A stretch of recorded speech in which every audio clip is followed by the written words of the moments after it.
I'm into BDSM. Bondage, shit like that. Some people might find that weird, but I'm sure those people are into things others might find weird. So let's not judge, okay? I mention this because it's important to what happened. Gives you an idea of the kind of company I often keep, the kinds of places I often find myself. BDSM club I'm a member of, that's where this all started. It was last weekend around 1 a.m., Saturday night, or early Sunday if you want to be a dick about it. I was just an observer for the night.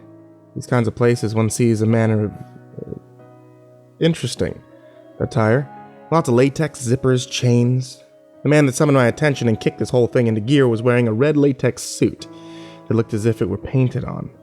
He said he'd seen me there over the past year, and that he knew I was serious about the life we'd chosen. He spoke cryptically, and everything about his tone and his choice of words made it seem like he was almost like a BDSM purist. He commented on my piercings and tattoos, commending me for my commitment to body modification. I don't have anything extreme, just sleeves, a few piercings, and then he told me I was ready to ascend to the future, only now. It was fucking weird. But I like weird. So I was intrigued. I asked him what he meant. He said the club in which we stood was a child's playhouse, a diet, sugar-free version of where I belong. Mind you, he said that as we stood in a room featuring a woman suspended from the ground, hog-tied, having her stomach and legs whipped with a cat-o'-nine tails. I'd never been particularly into the most extreme stuff, but then again, I was intrigued. Part of me thinks that I wasn't the person who was supposed to get the card, and that the man in the red latex suit mistook me for someone else. The man in the red latex suit handed me a business card that gave only an address and a brief instruction. He told me to go join the upper echelon that night, because I'd earned the opportunity. When prompted, I was given the night's password, Omega. I put the address into the GPS on my phone, and I found that it was located in the downtown area of the city where I live. Had it been a rough neighborhood or the middle of nowhere, I'd have given it more consideration, but the address was to one of the largest buildings in the city, and for some reason that gave me a little peace of mind.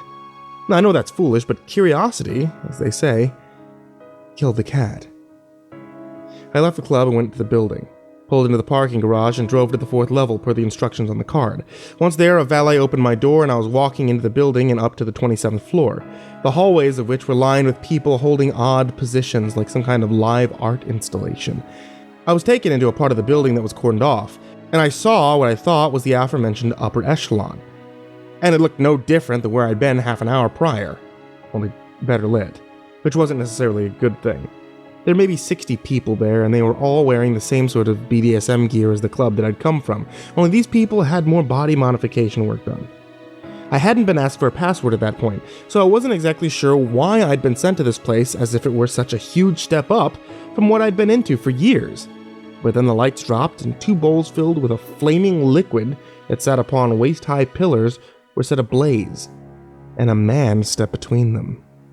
The man was wearing a normal business suit, but his face had all sorts of modifications done to it, from tattoos to piercings to all sorts of bumps to his nose having had the skin between his nostrils removed, leaving simply a nose with a huge hole. He gave a speech, welcoming everyone, inviting them to have a good time. But then he began to talk about something more. This place is inclusive of all the most extreme, the most imaginative, the most different.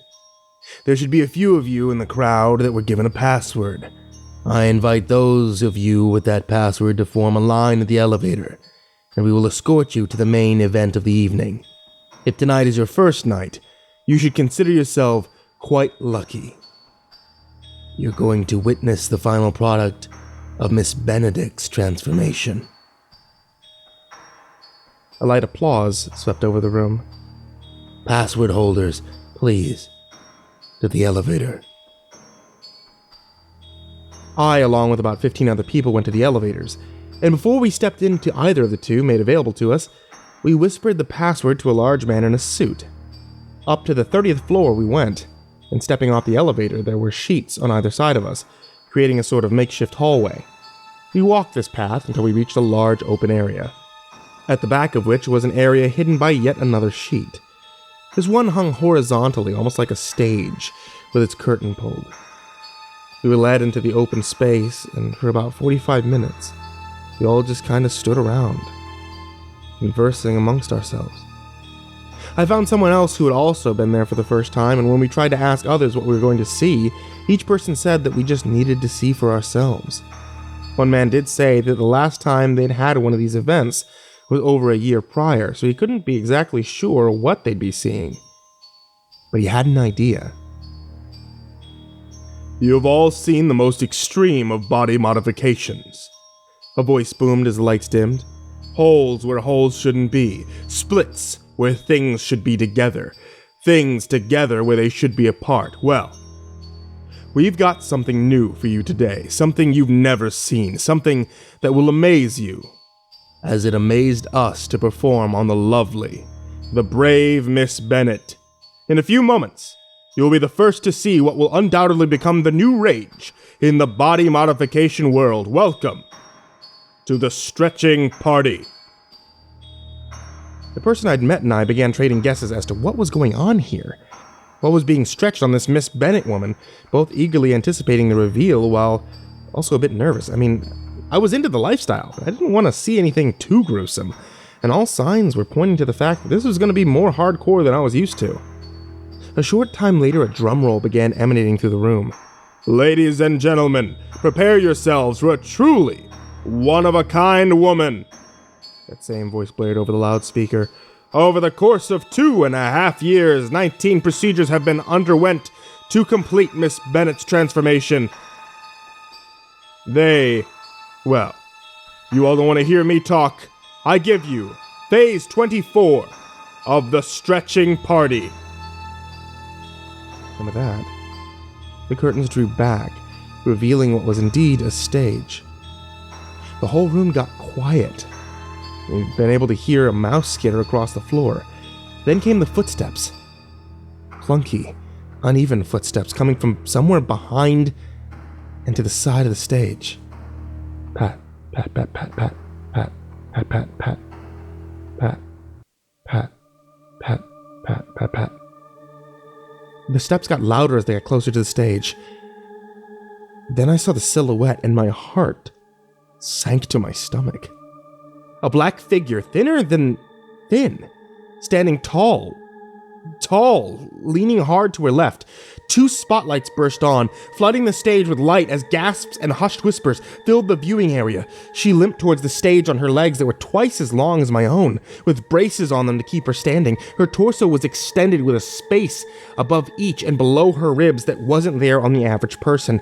As I said, she was hunched over hard to the left, and her arms, which looked like they had 2 extra wrists each, hung down and swayed as she stutter-stepped out, aided by a man in a suit on either side of her. Her jaw had somehow been unhinged, making a deep underbite on her mouth that couldn't possibly close.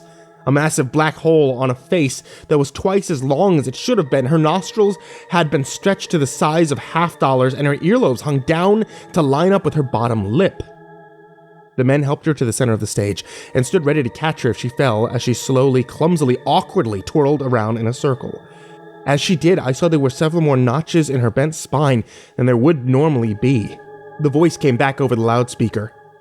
"Miss Bennett has dedicated herself to our community, becoming without question the most modified woman on the planet. We have added several titanium rods to her to act as new bones and performed a number of skin grafts to cover the extra space. This woman is the 8th wonder of the world, and you all have the privilege of being the first to lay eyes upon her."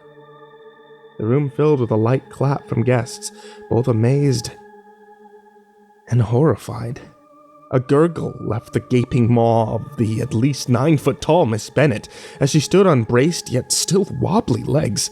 I looked around the room and found one couple aggressively kissing each other, another man masturbating, and others whispering to themselves and pointing up at the stretched woman. It was at that point that I decided I'd had enough. I said bye to the guy I had been talking to, who ignored my departure and just kept staring at the woman on the stage with what I can only describe as rapturous eyes. As I tried to leave, I was stopped by 2 men in a suit at the elevator door who made me sign a non-disclosure agreement, which I did.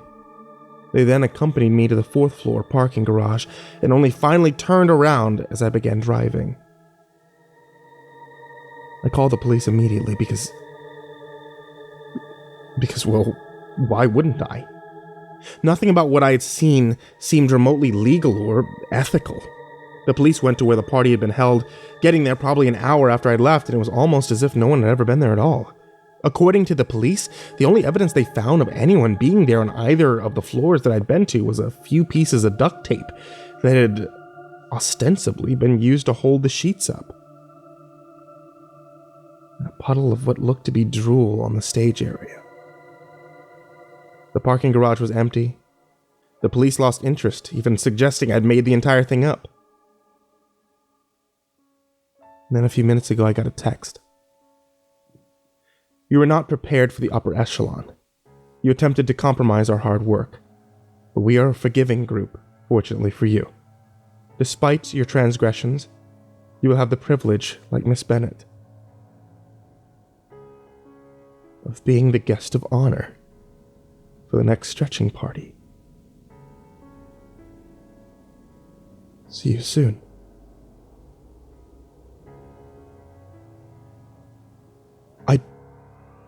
I don't know what's going to happen. But I know that I should have heeded the warning of the curious cat.